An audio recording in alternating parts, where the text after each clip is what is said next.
Okay, are you ready to go? Wake up. Johnny's actually Wake really up, ill. Jonny. He's really ill though. You are? What's wrong with you? Throat infection. Oh, I'm sorry. It's not your fault. Is it your fault? And I feel guilty. Suddenly I feel guilty for your throat infection. This is terrible. Chris and Jonny from Coldplay.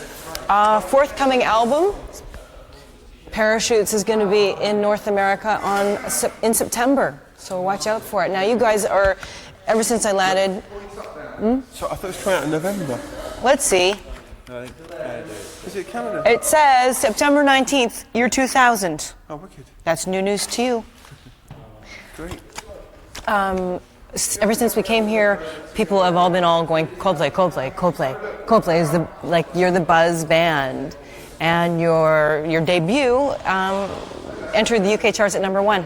How did that happen? How is this happening? We really haven't got any idea.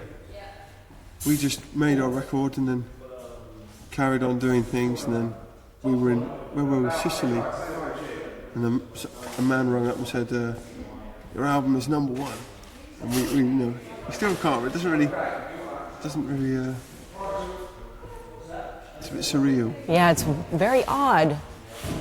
It doesn't seem right. You know, the Beatles are #1, and the Rolling Stones shouldn't be bands like us, but it was. You know, it was only for 1 week though. You know, but. Is it kind of like a blitz, one of those British blitzes on Coldplay, or is it based on the work you've been doing? Well, we've been playing around Britain for about 2 years, you know, which is quite a long time, I guess. Particularly, it's not as big as America or anything, so I don't know. It kind of built gradually, but then it also happened much quicker than we expected. Yeah. Well, you guys met in university in '96. What were you studying then? Just various stuff. Some of us were doing sciences, and some of us were doing arts. Yeah, I was doing astronomy. That's cool. And does your astronomical education help in the work of Coldplay? No. But it is our 4-year anniversary this week, isn't it? Is it? Congratulations! Thank You held it together for 4 years, and still, effervescent. Still great mates, aren't we? You git. Talk to my lawyer. So when did school sort of become sort of secondary to your musical careers? When we were all about 12, I think. Yeah. Wow. We carried on just because it's easier being in school than being in a job, you know. I think, from what we know. Yeah. You've known each other since 12? No, but I'm just saying, I think we all wanted to be in bands before we were actually in our band. You know? Right. So that was the dream, and then you had the school as sort of reality. Yeah. But so now the dream has taken over reality. And what's the dream like? Well, like every dream, there's good bits and bad bits. And we love some bits of it, and we don't quite love, like, photo shoots and things. We're not that interested in, but Yeah. we've got to do them though. And Why don't you like photo shoots? well, I don't know. I'm through with modelling. I've had enough of it. Do you have to have... Johnny was a model for 10 years. I've done a lot of modelling. We're all models, basically. We're not really models, but we all look good. That's what Do they go... We just don't, because we just stand around and get pampered, and we don't like that, really. How come? You don't like being pampered? We don't like standing around, I think. It's a bit dull? Yeah. Yeah. And the pampering thing, like the whole sort of like, oh, are you okay? Da, da, da, da. And we don't get that so much. That's Judy. She doesn't even offer us. She looks like the pampering queen over there on the couch looking at you with those eyes. She doesn't even get us biscuits. And nothing, you know. Right, there is a packet of biscuits. She does get us biscuits. But the thing is, what's funny is when we formed the band, we formed it and we thought, right, we want to play songs. Oh, everywhere. holy mood lighting. Suddenly you guys are like moody. Okay. No, that's nice. It looks nice.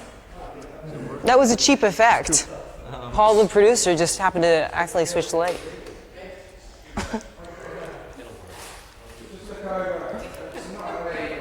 Sun's gone down. It really has. Because in England it gets nighttime very quickly. because we're on the hemisphere or whatever. Anyway, what I was saying Oh was, yeah, good bits and bad bits. yeah, so we kind of set out to Biscuits. write songs and play our songs and be a band, and we thought that'd be great. But we never sort of set out to do, we didn't get together and go, yeah, let's do loads of interviews everywhere and have photo shoots and everything. So it's kind of the things come along with being in a band that we didn't quite plan for. Yeah.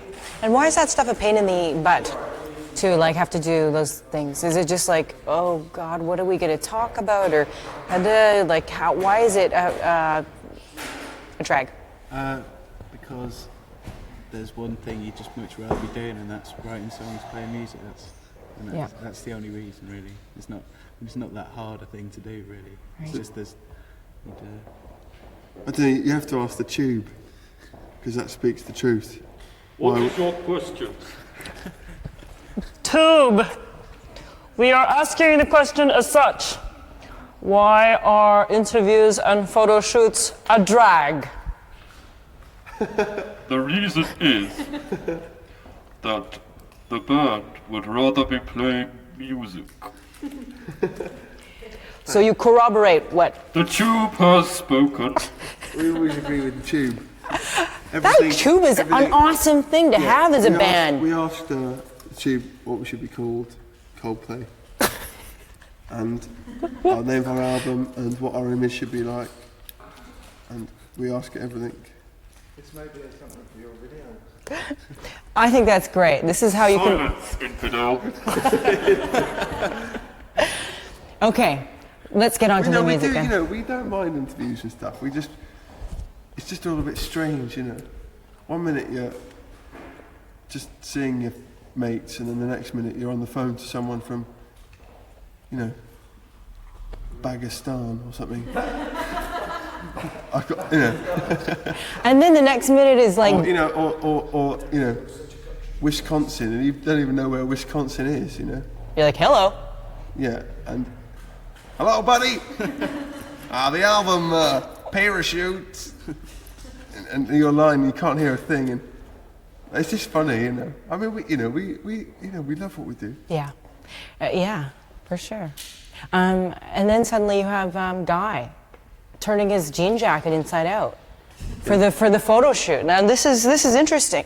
A couple of firsts here. We have the Tube as the representation of the band, and also fashion plate Guy. How did you come upon this idea of the inverted jean jacket, Guy? It just came to me. Wow, just now, while you were sitting there. I think this is trend-setting. Tube, what do you think? Tube is asleep. Okay, album. A lot of your music seems to be sort of very romantic ballads, romantic songs. Why are you attracted to writing about love and heartbreak and all that type of stuff? Well, the thing is, so I'm a bit close to you. But Yeah, you get. sorry. But a lot of the songs are about relationships. They're not necessarily about, girlfriends and boyfriends, They're not all sort of Alanis Morissette type things. Some of them are about friends and about family and about messages to yourself and things like that. Mm-hmm. There's only one song on our album about a girl, or two songs about girls maybe. So autobiographical work, relationship. Kind of, maybe. How do you put a different spin on that type of writing about relationships? Because often I'm not sure we do. I think it's probably the same spin, because relationships are they only go so far. There's only so many things that can happen in relationships. I think you get a lot of songs about them. Mm-hmm. I don't know, they're just lyrics. Yeah. It doesn't seem like the band is in any particular rush. Oh look, this Tube is smoking!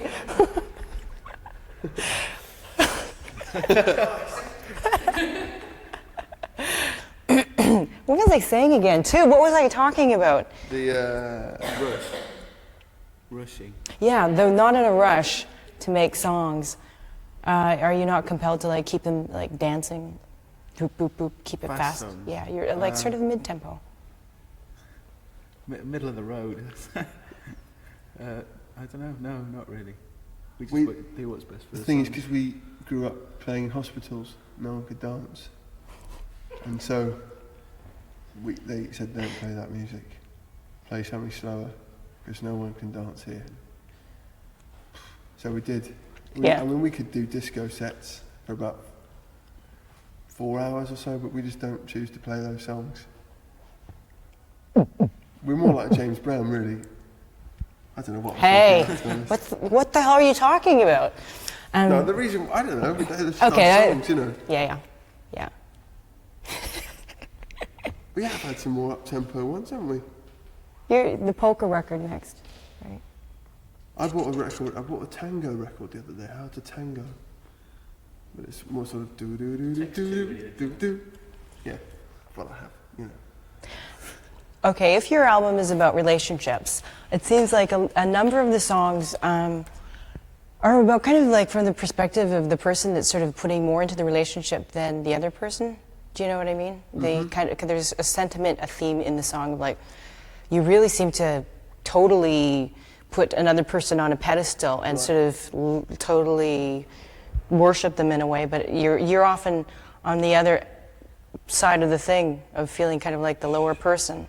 And it's often like in a situation, say in a romantic situation, it's a common theme for a woman to feel, and yet it's not very often that a man actually goes out and expresses that type of sentiment. What do you think? Well, I don't know. I just sometimes in the morning when I'm putting my makeup on, I think, you know, why do? No, serious, come on. I don't know why. I don't really put makeup on, by the way. Is it something that guys feel? Being sort of, You know, I think men get bad press sometimes.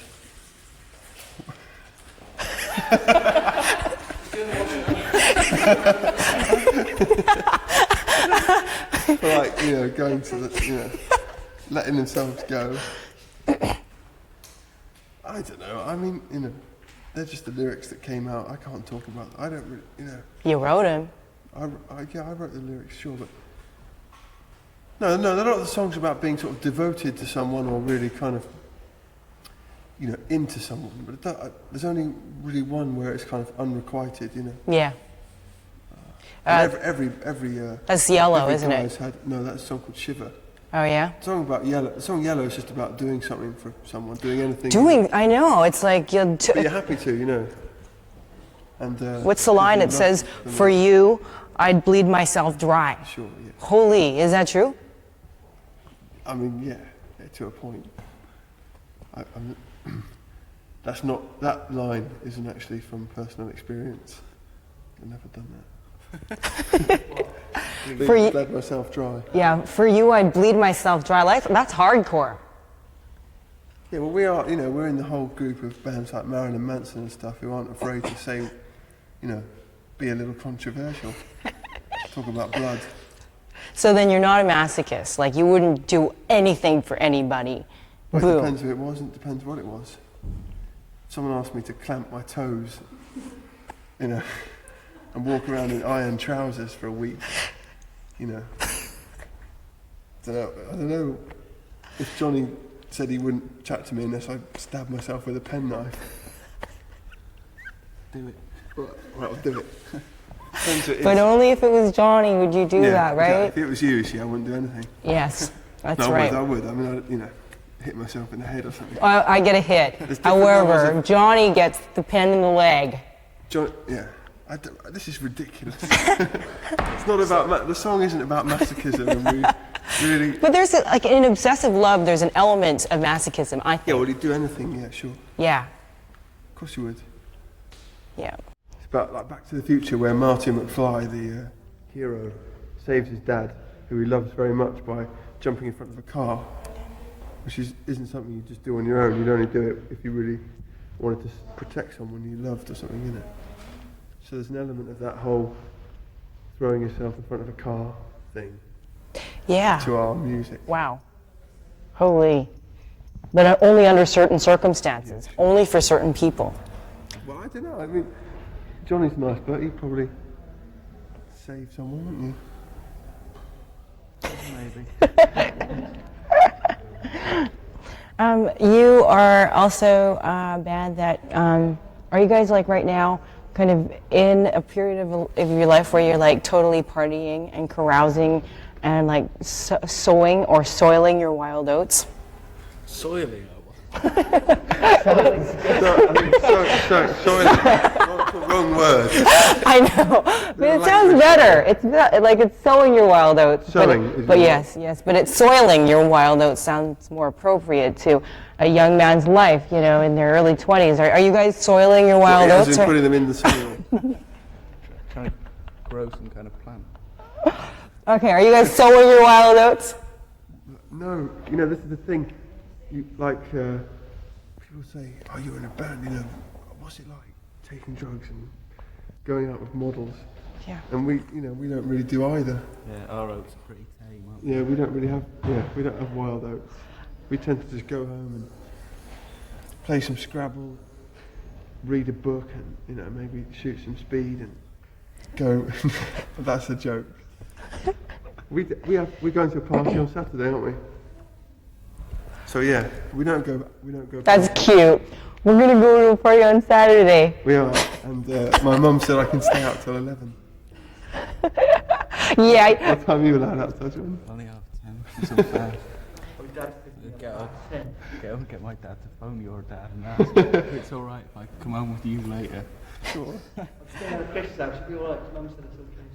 You guys are getting a bit of a reputation of being like the really nice, friendly guys, the good boys that go to a party just on Saturday.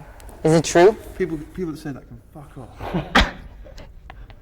Because we're bastards. They stab themselves repeatedly in the leg with the We pen. don't have, we don't want to be nice. No, we're quite, you know, I don't know, it's just silly. Once someone writes one thing about you, so if we did an interview 2 years ago where we were nice, well, we are nice. Everyone's nice, really. Sure. Well. Yeah, but I reckon even Marilyn Manson's a nice bloke if you sat him down just with a cup of cocoa. He is. You know, he's a nice bloke, but his image is all Marilyn Manson. You know, Right. Funny eyes. You know, and Limp Bizkit, it was Slipknot. Have you heard of the band Slipknot? Yeah, sure. I've talked to those guys. Our bus driver is the same as he's their bus driver as well. You know. Yeah. And you know, I think it's just the same as us. You know. Yeah. It's just because we don't wear masks or whatever. Right. But, you know. Well, We try and be nice because life's too short not to be. Life's too short, really. Cool. But so much of British culture, it seems to be, alcohol has played a very big part in British culture. Why is it that you guys don't really partake in that? No, I don't drink. Oh, you guys do. You guys are drunks, but I don't drink, but everyone else. We're all alcoholics. Yeah. Guy's not here because he's passed out behind the sofa. Guy? Right, mate. Like that. so how come you then don't choose to go that way? Well, to be absolutely honest, I just don't like it. I tried it once, and I was up with this girl at a party, and What? well, and I went home. She went home. There is no story there. So anyway, I was just drunk one time when I was about 18 or 17, and I just thought, well, this is stupid. I'm really not enjoying myself very much, as much as I do normally. So there's no big reason really. I just don't really like it. I eat a lot of chocolate. Yeah. Yeah. So you're not like in the United States, there's like a straight edge movement where it's like no drugs, no alcohol, really clean It's quite eating. scary that though, isn't it? Why do you think that's scary? What, the straight edge movement? Yeah. It's quite hardcore. Yeah. It's just frightening. Sort of, kind of, it has an ideology. There's gang mentality again as well, isn't it? Right. So you're not like that. It's not like you adhere to a particular. No, sure. I mean, sometimes if I want a drink, I'll have a drink. Mm-hmm. But I don't really want to. I like fruit drinks. And you're going to be going to Canada and North America soon. I hope so. Are you? Is it a pressure as a band that's sort of blown up in Britain? The idea of going to the States and having to conquer the States. Is there a pressure involved in being a band? I mean, it's kind of the thing. Have they broken America? It's sort of the defining. It's a benchmark for success, isn't it? I think. Yeah. But then it's silly, really, because even some brilliant American bands haven't broken America. So it seems to us, from the outside point of view, that just because you're good doesn't mean you'll do well. It's the same everywhere, Like even in England, in England, there's for every one incredibly good band, there's probably 5 not so great pop things. Or so. I don't know, some of them are great, but So American success, does it matter to you guys? well, as long as everyone that buys one of our records is into it, we don't really care if it's 10 million people or 30 million people, as long as it's over 5 million people. No, I don't know. You need to be successful to keep going, otherwise we'd all have to go and work in a bank or something. Yes, that's true. So, wherever we play, we'll put as much in as possible, really. Cool. Well, good luck, guys, and looking forward to you coming to Canada, and thanks for taking the time out. Thank you for talking to us. Thanks, Tube. Thank you. The interview is over.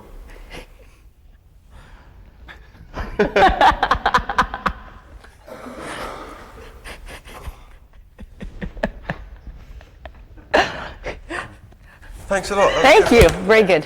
Thank you. Yeah.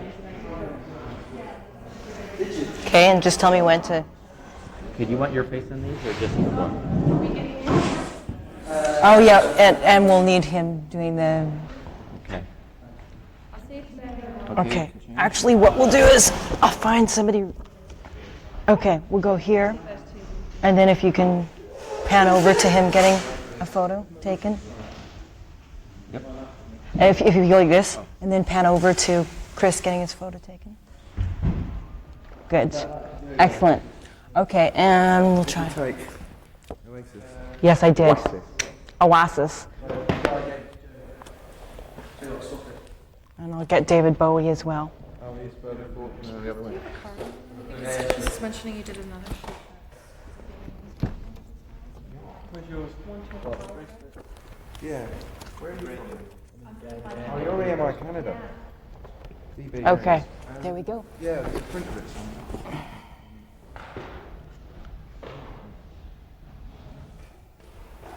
Okay.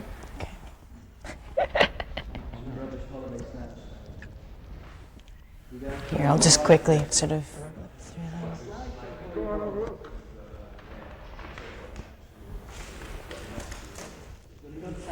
them. Okay, did you get a sense of it? Are you getting a sense of the photos? Did it for spin.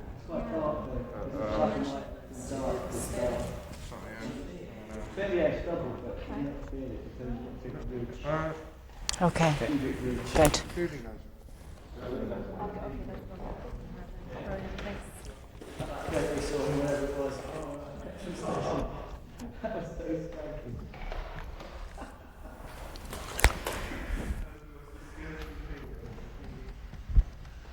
He can't